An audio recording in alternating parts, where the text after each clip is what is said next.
I don't think we recognize the cultural shift that happens when you are serving in the military and then transitioning out.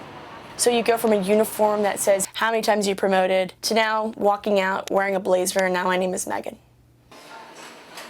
Dog Tag Bakery is our living business school where we empower veterans that have service-connected disabilities, military spouses, and military caregivers to understand entrepreneurship and small business. So for 5 months, 4 days a week, our fellows participate in 6 hours a week of classroom time.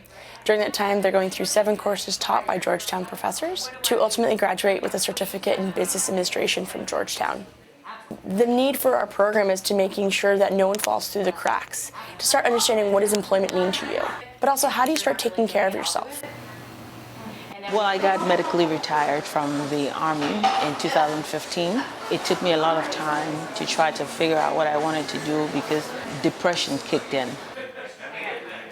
I was excited for the program and the opportunity, one, to just get out of bed, and two, having a plan for the day, something to go do, to use my mind again, to accomplish something made me very excited for what's yet to come. It just becomes your own barrier, right? We have a whole course called Finding Your Voice, taking the time and space to really develop who you are, what your values are, and what your purpose is today, and what that journey looks like going forward.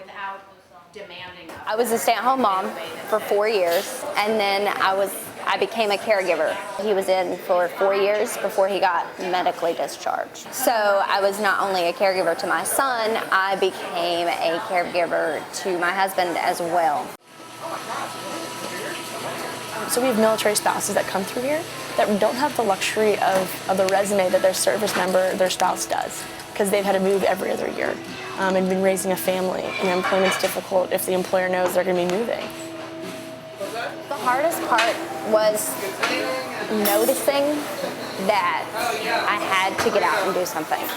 The hardest part was leaving and, taking a step back from that and figuring out, where do I go from here? How do I balance, what I want to do to make an impact on the world, but also how do I balance, my family?